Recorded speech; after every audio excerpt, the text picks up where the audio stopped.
अब सबसे पहले मैं एक बड़ा जरूरी सवाल पूछना चाहूंगा कि जिंदगी में आपने सबसे जरूरी सिग्नेचर आज तक कौन सा किया?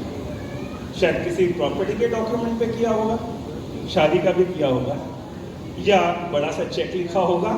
ये भी हो सकता है कि आखिरी में आदमी जिंदगी में वसीयत पर साइन करता है। ये सारे सिग्नेचर करते क्या है? सिर्फ पैसा यहां से वहां करते हैं, अपने बच्चों को देके जाते हैं, अपने लव्ड वन को पैसा देके जाते हैं, किसी और को पैसा देते हैं। सारे सिग्नेचर केवल एक काम करते हैं कि पैसा यहां से वहां करते हैं। क्या कोई भी सिग्नेचर पैसा पैदा कर सकता है? कितने लोग मानते हैं सिग्नेचर से केवल पैसा पैदा किया जा सकता है? ऐसा कुछ है? और अगर ऐसा हो तो कैसा रहे? यानी हम लोग सब लोग इंश्योरेंस बेच रहे हैं जिसके अंदर पैसा पैदा होता है। देखो क्या है, आज तक जितने भी मेरे पास में सही है, मैं प्रॉपर्टी भी अगर नाम के करके जाऊं, वो सिर्फ पैसा मेरा ट्रांसफर होता है, और इंश्योरेंस में मेरे मरने के बाद पैसा पैदा होता है। और हम लोग ये सब कर रहे हैं और हमको पता नहीं है। कई बार हम लोग कितनी अच्छी अच्छी चीज कर लेते हैं और हमें खुद को पता नहीं होता। एक कहावत है, तुम सा कोई प्यारा कोई मासूम नहीं है, क्या चीज हो तुम खुद तुम्हें मालूम नहीं। ये मैंने 2 किताबें लिखी हैं, दोनों हिंदी और इंग्लिश वर्जन है। लिखने की कोशिश आधे से ज़्यादा तो हमारे अपने आइडिया है, लेकिन उस आइडिया को थोड़ा अच्छे से प्रेजेंटेशन किया है। और इसमें इंग्लिश हिंदी में लिखा है कि हिंदी अपनी भाषा है, तो हिंदी में थोड़ा सा आनंद मनोरंजन डाला है, इंग्लिश वाली सीरियस लोगों के लिए रखी है। अब मैं अगली चीज सवाल पूछना चाहूँगा कि जो सिग्नेचर पे हमने ये पूछा कि सिग्नेचर सबसे ज़्यादा इम्पोर्टेंट है, लेकिन अब एक और सवाल, लाइफ इंश्योरेंस होता क्या है? हम सभी बेच रहे हैं, सब बेचते हैं ना। लाइफ इंश्योरेंस होता क्या है? मैंने जहां भी जाके सवाल पूछा, यकीन मानिए मुझे जवाब ये मिला कि लाइफ इंश्योरेंस करता क्या है, होता क्या है, आज तक जवाब मिला नहीं। हम यहाँ पर टटोलने की कोशिश करते हैं, सर लाइफ इंश्योरेंस क्या होता है? सर लाइफ इंश्योरेंस क्या होता है? जीवन है। किस तरह से सर? देखिए, मोस्टली हम बोलेंगे लाइफ इंश्योरेंस परिवार की सुरक्षा करता है। हाँ करता है, बिल्कुल करता है। और लाइफ इंश्योरेंस का टैक्स बेनिफिट है, हाँ ये भी है। और लाइफ इंश्योरेंस रिटायरमेंट का प्लानिंग भी करता है। पर लाइफ इंश्योरेंस होता क्या है? अगर मेरे फैमिली की वो प्रोटेक्शन करता है तो मेरे को मुकेश अंबानी के पास जाके बैठना नहीं चाहिए, है ना, क्योंकि उसको तो जरूरत नहीं है। लेकिन वो लोग जिनके पास पैसा बहुत ज्यादा और बड़ी इंश्योरेंस लेते हैं, पता है क्यों? सारी चीजें पैसा ट्रांसफर करती है, और इंश्योरेंस ही एक पैसा है जो आपके भविष्य की आमदनी बनाने का एक मौका देता है। क्या किसी भी ऐसे आदमी को इंश्योरेंस मिल सकता है जिसकी आमदनी ना हो? अगर मेरे को मेरी भविष्य की आमदनी की वसीयत बनानी है तो केवल लाइफ इंश्योरेंस ही एक जरिया है, इसके अलावा किसी भी और तरीके से किया नहीं जा सकता। कोई हॉल में बताएगा कि भविष्य की आमदनी की वसीयत बनाने का क्या कोई भी और तरीका है? एक बार एक ब्रांच के, मेरी LIC की ब्रांच के नीचे एक केले वाला बैठा हुआ था, तो मेरी आदत है कहीं पर भी जाता हूँ मैं लोगों से बात करता हूँ। तो मैंने उनको बोला, यार आजकल केले का कैसा बिजनेस है? बोले यार आजकल केला इतना महंगा हो गया कि केला कोई खरीदता ही नहीं। मैं बोला अच्छा। बोले जरा 1 मिनट खड़े होंगे? बोले आप चारों तरफ बाजार में नजर दौड़ाओ कि आपको केले से सस्ता कोई नजर आ रहा है क्या? तो बोले नहीं। केले से सस्ता कुछ भी नहीं है। नहीं, मुझे डांस वांस आता नहीं है भाई।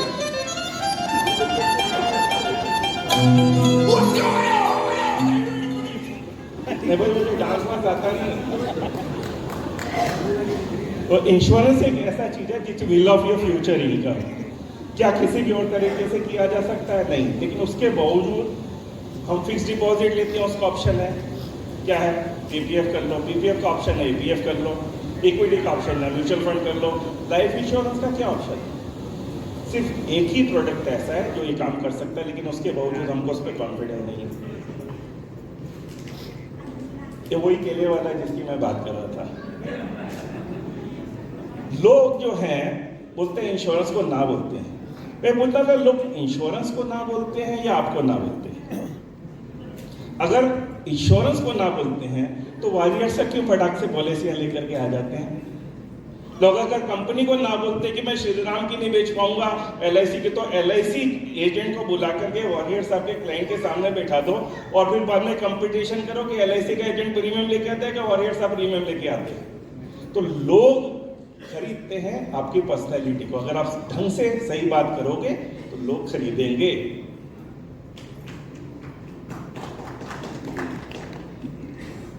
क्या हम प्रोडक्ट को जैसे प्रेजेंट करना चाहिए वैसे प्रेजेंट करते हैं? अगर करेंगे तो जवाब मिलेगा। अगर हम सचमुच लोगों की जिंदगी में कुछ कंट्रीब्यूशन करने जाएं, किसी को अपनी बात से फायदा नजर आता है तो आदमी मना क्यों करेगा? देखिए मैं एक बताऊं, किसी भी इंसान को मेरे सामने यहाँ पर एक चेयर लेकर के बिठा दीजिए और मैं अगर आदमी 100 करोड़ का आदमी है, मैं 5 मिनट में, कोई आदमी कितना भी जिद्दी हो, 5 मिनट में उसको यहाँ पर बैठे बैठे 100 करोड़ की पॉलिसी पेश करता हूँ। Anybody would like to give it a try?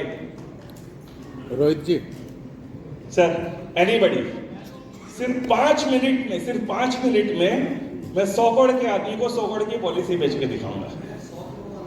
हाँ हाँ ठीक है, कितने की? 1 लाख का पॉलिसी? अच्छा 1 लाख, 10 लाख, 1 करोड़ का। अच्छा ठीक है, मैं कुछ सवाल पूछूं आपसे सर? 5 मिनट का समय को टाइमर कोई नोट करना? ठीक है सर, आपकी एज क्या होगी? आज तक आपने जितना भी पैसा कमाया है वो कितना होगा टोटल नेटवर्थ लगभग? आप झूठ बोल सकते हैं क्योंकि यहाँ पर बताने की जरूरत नहीं है, एक अंदाजा लगाइए। आपने 48 साल की उम्र होने के बाद आपने 2 करोड़ रुपए की पूंजी जमा की है। क्या ये 2 करोड़ का 2 करोड़ आप पूरा खर्चा करके जाएंगे या परिवार के लिए छोड़ के जाएंगे? पूरा का पूरा खर्चा करके जाएंगे? पता नहीं, खर्चा करना चाहेंगे। ठीक है, सब ऐसा कि ये 2 करोड़ रुपए आप इसलिए नहीं खर्चा कर पा रहे हैं। आवाज नहीं आ रही क्या? अच्छा सर सवाल जवाब सही होना चाहिए। हाँ, तो अगर आपके पास में 2 करोड़ रुपए कमाने के लिए आपके पूरे 48 साल की उम्र हो गई जी, अब ऐसा है कि हो सकता है 1-2 करोड़ रुपए और कमा ले 50-60 साल की, तो कम से कम या 4-5 कितना गिने, 1-2 और मान लीजिए, तो 4 करोड़ रुपया भाई साहब कमाने वाले हैं अगले 15। सर ये 4 करोड़ रुपया कमाने में लगभग आपकी पूरी जिंदगी निकल गई। हाँ निकल। ये 4 करोड़ का ब्याज कितना होता है सर? 32 लाख। 32 लाख। और 32 लाख का ब्याज कितना होता है सर? 32 लाख का ब्याज फिर से आप 2 लाख रुपए पकड़ लीजिए। अगर उतना रुपये साल का अगर आप मेरे को दें तो मैं आपके लिए एडिशनल 2 करोड़ रुपये क्रिएट कर सकता हूँ। Would you be interested? आपके 4 करोड़ के ब्याज से मैं एडिशनल 4 करोड़ आपके परिवार के लिए पैदा कर। Would you be interested? Yes. Was it difficult? Was it difficult? हर इंसान परिवार के लिए पैसा छोड़ के जाना चाहता है। अच्छा एक और चीज, अब पैसा भी नहीं लगे तो, यानी 4 करोड़ की आपको लाइफ इंश्योरेंस दूं और आपकी जेब से पैसा भी ना लगे तो कैसा रहे? तो कमाल हो जाए। जीरो पैसे में इनको 4 करोड़ का इंश्योरेंस देना है। इनका कोई लड़का बन के आएगा? somebody would like to ठीक है, आप बताएं ना। ठीक है सर, आपके फादर का हमें 4 करोड़ रुपए का इंश्योरेंस करना चाहूँ। आपसे एक सवाल पूछना चाहूँ। आपके फादर ने कुछ अच्छा काम करने का सोचा है, वो चाहते हैं उसमें आपकी कंट्रीब्यूशन हो जी। वो चाहते हैं कि है ना कुछ अच्छा काम, अच्छा धन का काम करें, 20,000 रुपये महीना उसमें लगेगा। Would you like to contribute? जी। तो सर वो काम ऐसा है कि वो आपने जाने के बाद आपके लिए 4 करोड़ रुपया छोड़ के जाना चाहते हैं जी। तो वुड यू लाइक टू पे दैट अमाउंट? जी। इनकी जेब से तो पैसे लगेंगे। पैसा मिलेगा किसको? लड़के को। पैसा भरेगा कौन? लड़का। मैं तो सिर्फ आशीर्वाद दे रहा हूँ। मैंने 4 करोड़ की पॉलिसी मेरी ली, प्रीमियम लड़का बढ़ेगा क्यों? पैसा तो उसको मिलने वाला है। बाद में मत बोलना कि बाप ने मौका नहीं दिया था 4 करोड़ रुपये छोड़ने का। मैं सर की बात से बिल्कुल सहमत हूँ। इससे आसान तरीका यह है कि आप श्री राम की फिक्स डिपॉजिट दीजिए, उसका 9% ब्याज आएगा, उस ब्याज से उसकी लाइफ इंश्योरेंस की पॉलिसी कर दीजिए। उसको ब्याज भी ज़्यादा और टैक्स फ्री मैच्योरिटी भी बन जाएगी। उसमें तो सब ट्रेडिशनल पॉलिसी हो जाएगी, ब्याज में तो ट्रेडिशनल पॉलिसी हो जाएगी। Traditional guarantee based. हाँ, जैसे कि क्या 7 से 8% ब्याज में ट्रेडिशनल पॉलिसी हो जाती है। आपने 10 करोड़ का फिक्स डिपॉजिट, उसका ब्याज ही जो आएगा उससे 10 करोड़ की पॉलिसी और ले सकते हो। जो परिवार को 20 करोड़ छोड़ के जा सकते हो तो 10 करोड़ की छोड़ के जाए। Thank you so much sir.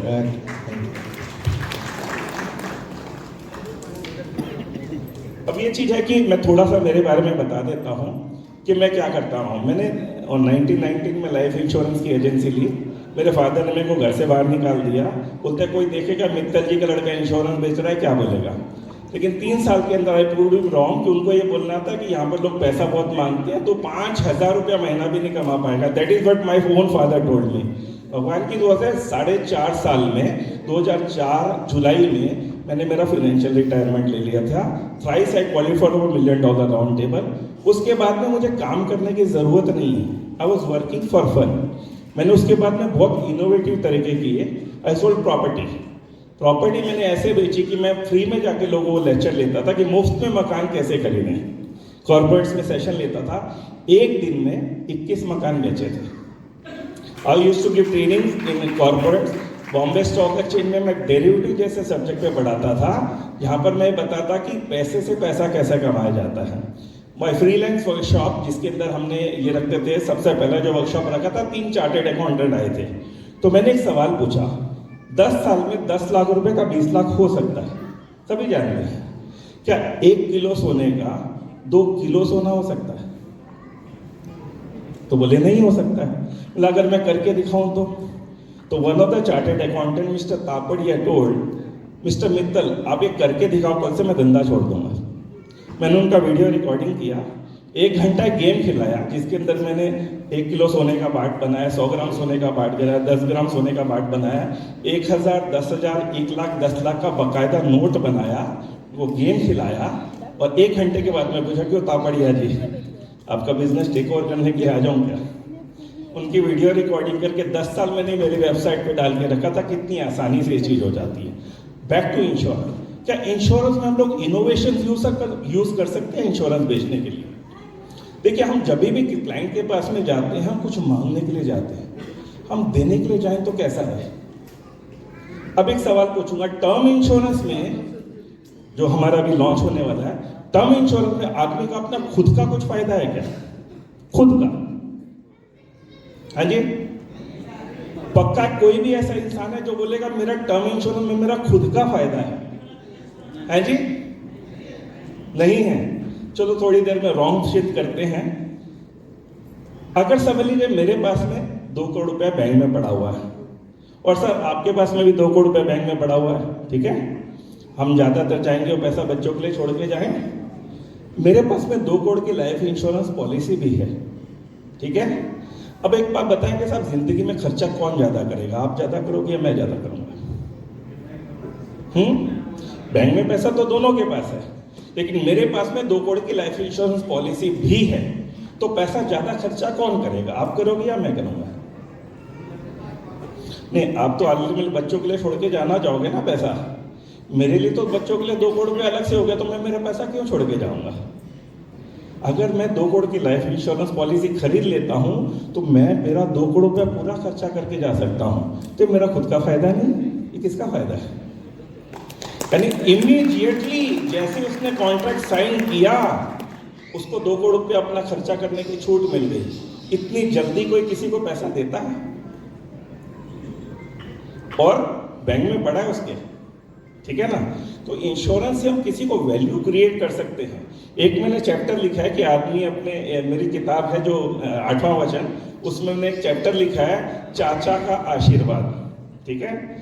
आदमी अपने चाचा के पास जाता है, चाचा को समझाता है चाचा इंश्योरेंस ले लो, बड़ा फायदे की चीज़ है। चाचा बोलता है ना भाई मेरे को तो ना लेना, ठीक है? तो बोला चाचा ले लो, देखो बच्चे दुआ देंगे। चाचा बोला भाई ठीक है मम्मा ने ना लेना। तो मैं बोला ठीक है चाचा ऐसा करता हूँ, इंश्योरेंस मैं ले लेता हूँ, प्रीमियम मैं भरता हूँ, मेरे नाम पे पॉलिसी साइन कर दो। चाचा बोलता है ठीक है भाई भतीजे का फायदा हो जाएगा, मेरा भी जा रहा है, तो ले लिया। उसके बाद में पहला चाचा हाँ भर दिया, मैंने इंश्योरेंस ले लिया, प्रीमियम भरना शुरू किया।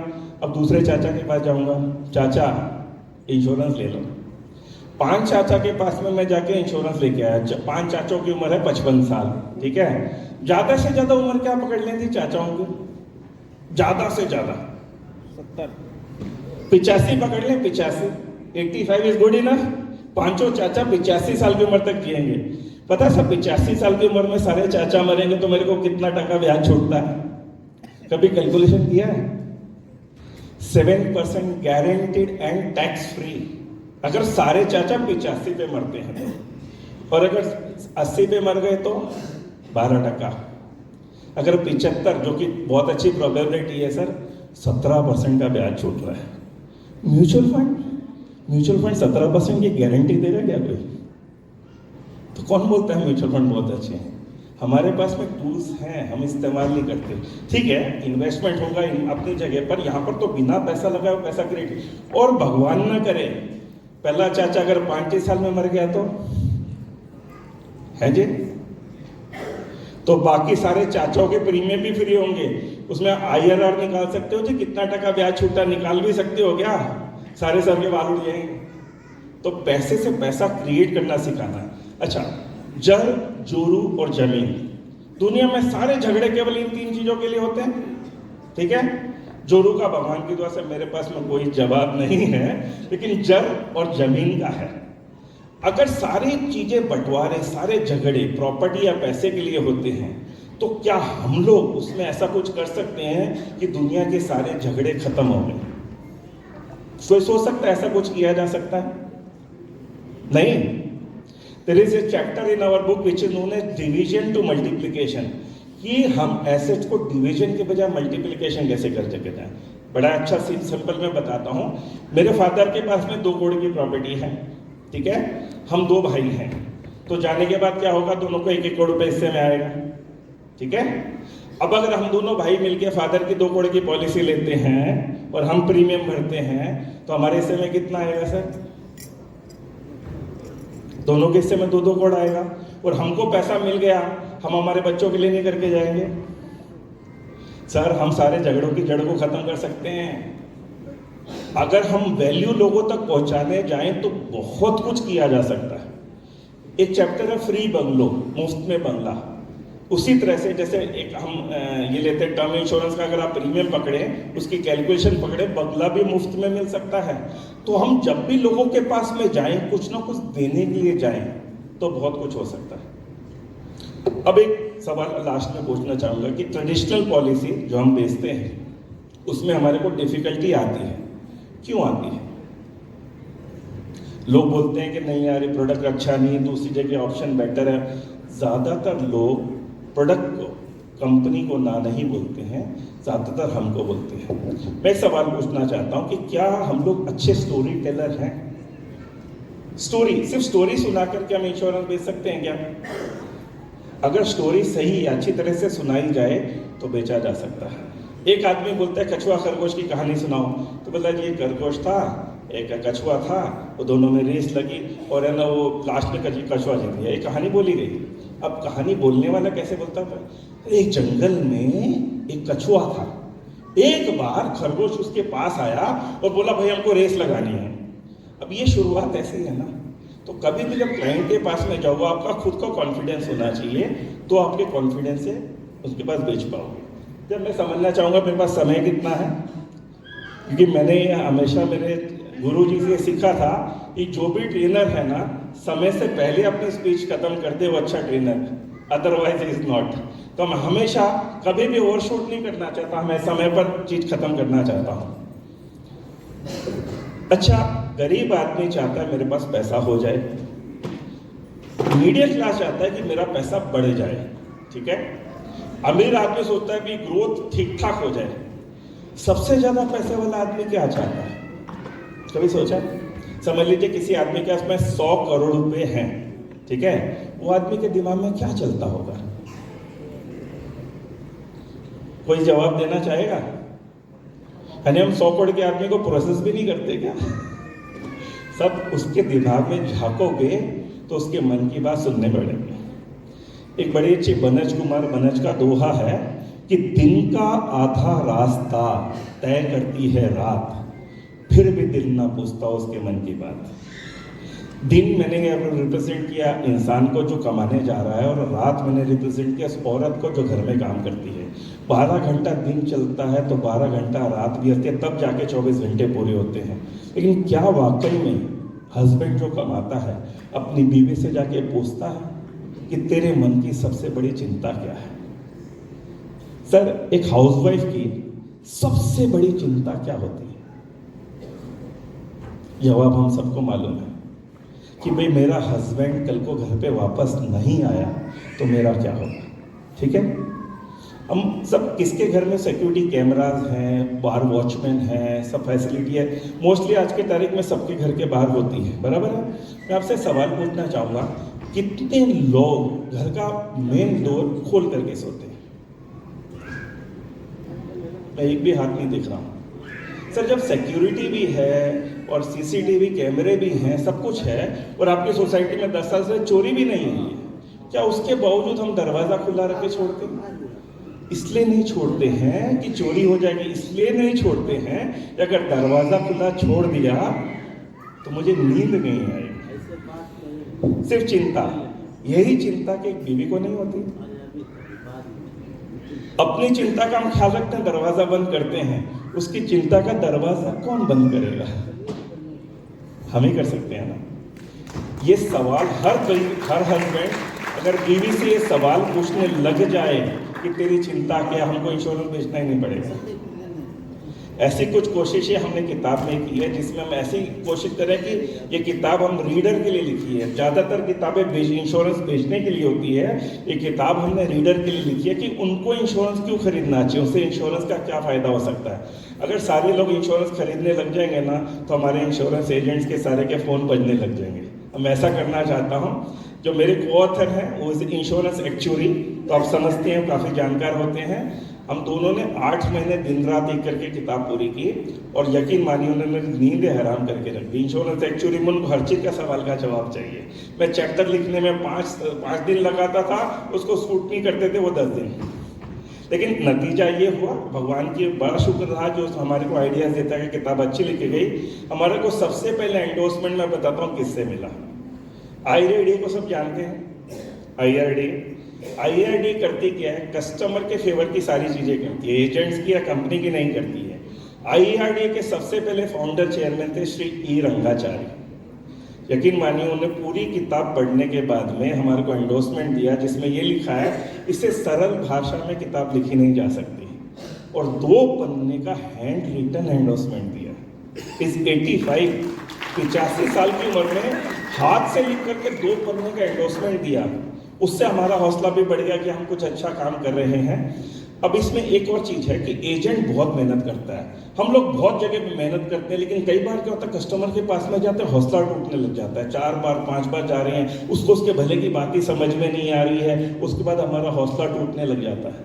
एक चैप्टर केवल हमने आप लोगों के लिए डेडिकेट किया है। जब भी ऐसा लगे ना हौसला मेरा टूट रहा है, वो चैप्टर पढ़ लोगे, आपको पता चलेगा आप कितना अच्छा काम कर रहे हो। जब आदमी के सामने प्रेरणा स्रोत हो जाती है ना, उसके बाद में उसका हौसला कभी पस्त नहीं होता। उसमें एक मैं बताता हूँ, एक मैंने चैप्टर में एक फ़ोटो बनाई है, जो फ़ोटो बनाने के लिए मेरे को पौने 300 इमेज जनरेट करनी पड़ी, तब जाके मैं जैसी इमेज चाहता था वो जनरेट हुई। इसमें एक आदमी भाग रहा है, किससे बच के? इंश्योरेंस एजेंट से बच के भाग रहा है, और इंश्योरेंस एजेंट पेपर देकर उसके पीछे भाग रहा है, ठीक है। और उनके भी पीछे, उन दोनों के पीछे यमराज भैंसे पर है, वो उनके पीछे भाग रहे हैं। और मैंने लिखा है, सर आप कभी ना कभी इंश्योरेंस एजेंट से पीछा छुड़ा लोगे। वो थक हार के फोन कर करके थक जाएगा और पीछा छोड़ देगा। यमराज छोड़ देंगे क्या? यानी कभी ना कभी बेचारा थक जाएगा। अच्छा, मजे की चीज मालूम है क्या? इंश्योरेंस एजेंट ने फॉलोअप कब करना शुरू किया था? जब आपने हाँ बोला था। आपने बोला हाँ सर मैं इंश्योरेंस लूंगा, मेरे पास समय है, आप इस तारीख को आ जाओ। उस तारीख को फ़ोन करते हैं, आप बिजी होते हो, फिर बोलते हैं सर बाद में मिल लेंगे, फिर फ़ोन करता है, फिर आप बिजी होते हो, फिर बोलते हैं आज तो बाहर जाना है। ऐसे करते करते लास्ट में आप उसका फ़ोन उठाने बंद कर देते हो, लास्ट में फ़ोन को ब्लॉक भी कर देते हो। लेकिन क्या इस चीज़ के दौरान क्या कभी भी आपने उसको एक बार बोला भाई मेरे को इंटरेस्ट नहीं है, प्लीज़ मेरे को फॉलोअप ना करो? ऐसा एक भी बार नहीं बोला। और उसके बाद में पता है क्या बोलते हैं? इंश्योरेंस एजेंट ना चिपको होते हैं, सबके पीछे पड़ जाते हैं। अरे भाई वो तो पीछे पड़ा है, वो तो छोड़ देगा, यमराज छोड़ देंगे क्या? अच्छा, अगर एजेंट से पहले मुलाकात हो गई, अगर हो गई तो आपके परिवार की गति हो सकती है, और अगर यमराज से पहले मुलाकात हो गई तो दुर्गति हो सकती है। अब बताओ जी, किससे पहले मिलना है? अभी एक चीज बताओ सर, दिल से जो बात की जाती है ना, दिल तक जाती है। एक मैं चैप्टर लिख रहा था, मैं किताब लिखते समय यकीन मानिए मेरे आंखों में आंसू हो गए, 10 मिनट तक मेरा गला सूख गया था। वो चैप्टर मैंने चैरिटी इंश्योरेंस पे लिखा था। यानी जिसके पास बहुत पैसा होता है सब लोग दान करते हैं। मुझे पूरी उम्मीद है कि हम यहाँ सब लोग कुछ ना कुछ दान करते होंगे, करते हैं। 5,000, 10,000, 20,000, 40,000 दान करते हैं। सर दान करते समय जब ऐसा होता है कि हम जिंदगी भर में कितना दान कर लेंगे, समझ लीजिए 20,000 रुपये दान कर रहा हूँ तो पूरी जिंदगी में मैं 4 लाख रुपए दान करूंगा। क्या 20,000 रुपये साल का दान करने से किसी का कुछ भला होता है क्या? कोई बहुत ज्यादा फर्क दुनिया में आप पैदा कर रहे हो? अब मैं अगर बताऊं, आपकी एक तरीके से, एक सिग्नेचर से पूरी जिंदगी दुनिया बदल सकते हो, ऐसा कुछ हो जाए तो कैसा रहे? आप अपनी 20,000 की इंश्योरेंस पॉलिसी से 50 लाख, 1 करोड़, जो भी इंश्योरेंस पॉलिसी मिलती है ले लो और किसी बड़ी अच्छी संस्था के नाम पर दान कर दो। पहले आप 20,000 देते थे ना, कोई फर्क पड़ता था, 1 करोड़ रुपया किसी संस्था को मिलेगा, बहुत अच्छा काम होगा। और सबसे बड़ी बात मालूम है क्या है सर? आपका शुभ नाम क्या है? प्रकाश। प्रकाश जी, अगर आपके चाचा के लड़के को पता चलेगा प्रकाश तो यार 1 करोड़ रुपया कैसे दान करके गया, जेब से पैसा भी नहीं लगा, क्या उसको कुछ अच्छा लगेगा? है जी, वो भी करेगा। यही मैं सुनना चाहता था। आपका मामा का लड़का, आपके पड़ोसी, जिनको पता है प्रकाश जी तो इतना बढ़िया काम करके, एक लहर शुरू कर सकते हो साहब, बिना पैसे का दान। और दुनिया, अच्छा किसी को अपने दादा के दादा का नाम पता है? ज्यादातर वो पिक्चर थी ना, जिस नमक हलाल में क्या बोलता है, अर्जुन सिंह वल्द भीम सिंह वल्द दशरथ सिंह, उसके आगे का किसी को नहीं पता। अब आपके दादा के दादा ने और उनके भी दादा ने अगर कोई स्कूल बना करके छोड़ा होता और आपको हर साल चीफ गेस्ट के रूप में बुलाया जाता, तो क्या आपको उनका नाम याद रहता? सर वॉरियर साहब, याद रहता ना? तो आप स्कूल बना के जा रहे हो कि आपके पोते के पोते याद रखेंगे? और सर करना क्या है, जो कमाते हैं उसका इतना सा पोर्शन खाली देना है। और सर हर आदमी चाहता है, जब पैसा होने के बाद में नाम चाहता है, वो चाहता है मेरा नाम मेरे से बहुत आगे चले। ये मौका सर मैं आपको दे रहा हूँ, ठीक है सर? ये भी एक बहुत बड़ी चीज है। अब हम वापस से उन अमीरों पर आते हैं कि जिसके पास में 100 करोड़ रुपया है, वो ये सोचता है मेरे पैसा ग्रो ना हो, मेरा पैसा कहीं जाना नहीं चाहिए, बराबर है? अच्छा, इस 100 करोड़ का आदमी कोई नौकरी तो करता नहीं होगा, वो करता होगा व्यापार, बिजनेस। और 100 करोड़ का बिजनेस आज जो कर रहा है उसमें कभी ऊंच नीच भी आ सकती है। जो टॉप 100 कंपनियां दुनिया की हैं, उनमें से अगले 20 साल में 40% कंपनियां साफ हो जाएंगी, उनकी जगह नई कंपनी आ जाएगी। अगले 20 साल में और 40% कंपनियां साफ हो जाएंगी, उनकी जगह और नई कंपनी आ जाएंगी। ऐसा पहले भी होता रहा है और आगे भी होता रहेगा। तो क्या सर आपकी 100 करोड़ रुपए की कंपनी जो है वो रहेगी, इसका आपको पूरा एश्योरेंस है? अगर आपको पूरा एश्योरेंस नहीं है तो इस चीज की, इस परिस्थिति के लिए आप कर क्या रहे हो, क्या कर रहे हो, ताकि ऐसी परिस्थिति अगर आ जाए तो मैं उससे बाहर कैसे निकलूं? कुछ कर रहे हो? सर मैं आपको एक ऐसी स्कीम बताता हूं जिसमें अगर आपने वो हेल्प किया और आपने वो स्कीम परचेज की तो आपके पोते के पोतों के पोतों को कभी मर्सिडीज से टोयोटा में नहीं आना पड़ेगा। अब ये स्कीम कौन सी है?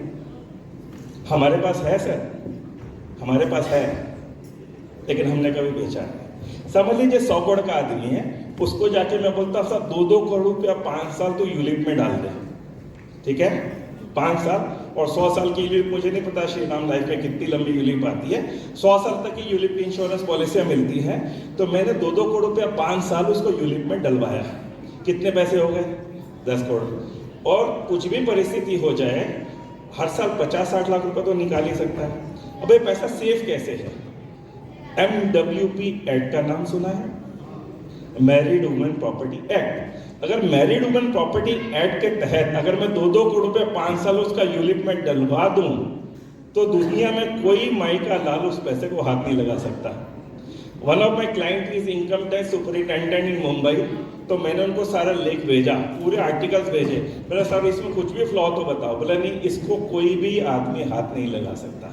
तो बोलता साहब 90 करोड़ रुपये से आप बिजनेस करो, 10 करोड़ रुपये अपने पोते पोती सबके लिए छोड़ दो कि आपकी कितनी भी जनरेशन को किसी को भी मर्सिडीज से टोयोटा में नहीं आना पड़ेगा।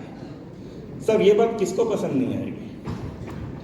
अच्छा एक बार बताइए, क्या मैं उससे पैसा लेने जा रहा हूँ या देने जा रहा हूँ?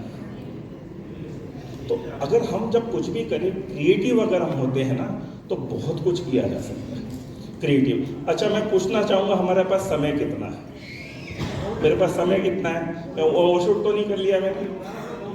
अच्छा तो मैं चाहूँगा, मैं एक किताब का मैं एक चैप्टर पढ़ना चाहूँगा तो टर्म इंश्योरेंस का मैंने बोला था, लेकिन टर्म इंश्योरेंस का बता दिए एक बहुत इमोशनल चैप्टर पढ़ना चाहूँगा जिसका नाम है भजन सिंह।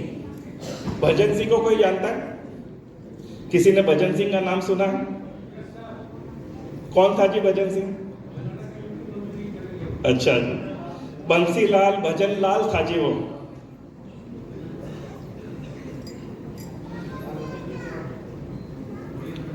सिर्फ 5-6 मिनट लगेंगे, प्लीज बेयर विद मी। ये वाला चालू नहीं, चलो कोई बात नहीं, बाहर रखिए जी। मैं लेकर के आया, बड़ा भारी किताब है, क्योंकि नॉर्मल किताब 200 ग्राम की होती है, मेरी 850 ग्राम की किताब है। कौन है भजन सिंह? आपकी मंशा कितनी भी अच्छी हो, अगर उस पर काम ना करो तो बेकार है। वफादार पति बेवफा पड़ोसी। आपके पड़ोस में एक सज्जन सरदार जी रहते हैं, श्री भजन सिंह, उम्र 35 साल, पटियाला से। अभी कुछ महीने पहले उनको ऑफिस में तरक्की मिली और वो आपके परिवार के साथ बगल वाले फ्लैट में रहने आए। आप उनकी पत्नी से कई बार लिफ्ट में, सोसाइटी की मीटिंग में या बच्चों में के खेलते समय मिल चुके हैं। उनकी पत्नी मंजीत कौर बहुत ही सीधी सादी और हंसमुख महिला है। आपकी पत्नी से उसकी अच्छी दोस्ती हो गई है। उनके 2 छोटे छोटे बच्चे हैं, हरमनप्रीत कौर 4 साल और कुलदीप सिंह 6 साल, जो रोज आपके बच्चों के साथ खेलते हैं, जैसे मिट्टी में खेलकर पले हुए बचपन के साथी। सब कुछ देखकर ऐसा लगता था घर चल रहा है जैसे रामराज, हंसी खुशी, प्यार भरा परिवार, सादी जिंदगी, ऊंचे ख्वाब। लेकिन एक दिन दरवाजे पर धीमी सी दस्तक होती है। दरवाजा खोलते सामने खड़ी होती है मंजीत कौर। आंखों से आंसू लगातार बहते जा रहे हैं, शरीर कांप रहा है, चेहरे पर मानो सारी दुनिया का दुख उतर आया। वो कहती है, भजन सिंह 2 दिन से घर नहीं लौटे, फोन बंद है, ना कोई खबर ना पता। मैंने 2 दिन से कुछ खाया नहीं, नींद नहीं आई, और सिर्फ आखिरी उम्मीद लिए आपके दरवाजे पर आई हूं। क्या हुआ होगा? क्या हुआ हो सकता है? लेकिन यकीन माने, जो आप सोच रहे हैं ऐसा कुछ नहीं हुआ। आप भी हैरान परेशान। एक अच्छा पड़ोसी होने के नाते आप फोन लगाते हैं, दोस्तों से पूछते हैं, थोड़ी खाक छानते हैं, लेकिन जो बात सामने आती है वो सन्न कर देने वाली होती है। भजन सिंह को अपने ऑफिस में काम करने वाली खूबसूरत सी सेक्रेटरी से लगाव हो गया था। अब वो दोनों नादारत हैं, कहाँ गए किसी को पता नहीं, ना कोई चिट्ठी ना अलविदा। अब आप घर लौटते हैं, मन भारी है, जुबान पर ताला है, लेकिन फिर भी आप सच्चाई बता देते हैं। मंजीत की आंखों से आंसू बेलगाम बहते हैं, जैसे किसी ने सपनों की नाव डुबो दी हो। वो सिर्फ अपना पति नहीं खोती, वो अपना साथ, सहारा, सुकून सब कुछ खो देती है। अब ना कमाई है ना कोई सहारा, छोटी सी दुनिया में घना सा अंधेरा छा गया। अब सोचिए, भजन सिंह को अब क्या कहेंगे? गाली देना तो आप दे सकते हो, मैं नहीं हूं भजन सिंह। धोखेबाज, नीच, गैर जिम्मेदार, बेवकूफ, स्वार्थी, कहिए कुछ भी कहिए, क्योंकि कोई भी समझदार व्यक्ति अपने परिवार को इस तरह से अकेला नहीं छोड़ सकता। किसी भी इंसान को ऐसा करने का कोई हक नहीं है, और आप तो ऐसा कभी करने का सोच भी नहीं सकते। अब कृपया एक गहरी सांस लें और इस कहानी को फिर से पढ़ें, लेकिन इस बार कहानी में थोड़ा सा फेरबदल करते हैं। इस बार भजन सिंह की जगह खुद को रखिए, मंजीत की जगह अपनी पत्नी को, हरमनप्रीत और कुलदीप की जगह अपने बच्चों को। अब सोचिए कि कहानी कुछ यूं ही कि आपने किसी से अफेयर नहीं किया, आप कहीं भागे नहीं, लेकिन अचानक से मौत ने आपको आ दबोचा, अब ना आपके पास ना पर्याप्त इंश्योरेंस है, ना कोई योजना। अब आपकी पत्नी भी किसी के दरवाजे पर खड़ी है, उन्हीं आंसू और डर के साथ जैसे मंजीत के थे, उसी बेबसी के साथ। ना बेवफाई हुई, ना धोखा मिला, पर अकेलापन बिल्कुल वैसा ही। उसे बेवफाई ने नहीं तोड़ा, लेकिन फिर भी वो अपने आप खुद को अकेला महसूस करती है। इसलिए नहीं कि तुमने उसे प्यार नहीं किया, बल्कि इसलिए क्योंकि तुम उसे सुरक्षित करना भूल गए। तुम्हारा ऐसा कोई इरादा नहीं था, लेकिन उसका दर्द तो कुछ भी अलग नहीं है। तो बताइए, भजन सिंह की कहानी और आपकी कहानी में क्या फर्क है? गौर देकर के सोचिए, अंजाम तो लगभग एक जैसा ही है। दोनों के घर के हालात एक जैसे हैं। दोनों परिवार अकेले छोड़ दिए जाते हैं। दोनों पत्नियां रात को रोते रोते सो जाती हैं। दोनों बच्चों से उनका भविष्य छीन लिया जाता है। आपने कभी धोखा देने का सोचा नहीं था, लेकिन बिना तैयारी के चले जाना भी एक तरह से धोखा ही है। भजन सिंह ने जानबूझ करके छोड़ा, आपने अनजाने में, लेकिन दुख तो बराबर ही निकला, क्योंकि इरादे अच्छे होने से घर नहीं चलता, उसके लिए तैयारी और योजना भी चाहिए। अब खुद से पूछिए, क्या मैं कुछ अलग कर रहा हूं, या आंखें मूंद कर उसी गड्ढे की ओर जा रहा हूं? एक बार ये भी याद कीजिए कि 5 मिनट पहले आपने भजन सिंह को मन ही मन में कितनी गालियां दी थी। भजन सिंह तो बेवकूफ था, पर आप बड़े समझदार हैं। अब कहिए, क्या आपने सचमुच समझदारी दिखाई है आज तक? क्यों ना आपका भी नाम बदल के भजन सिंह रख दिया जाए? एक बुद्धिमान व्यक्ति केवल अपने परिवार से प्यार नहीं करता, वह उसके लिए तब भी ढाल बनता है जब वह दुनिया में नहीं होता। यही इंश्योरेंस का असली मतलब है। तो भजन सिंह को परखने से पहले खुद से पूछिए, क्या आप वाकई खुद कुछ अलग कर रहे हैं, या आंखों में पट्टी बांधे अनजाने में परिवार को भविष्य की त्रासदी की ओर मोड़ रहे हैं? यह अध्याय आपको डराने के लिए नहीं लिखा गया था, लेकिन अगर इसने थोड़ा सा आपको झकझोर दिया है तो ये ज़रूरी था, क्योंकि सच्चाइयाँ कुछ चुभती हैं, फिर उनका असर दवा जैसा होता है। क्योंकि अब जागने का समय है, क्योंकि प्यार अगर बचाव ना कर सके तो वो भी एक अधूरा वादा ही है। Thank you so much.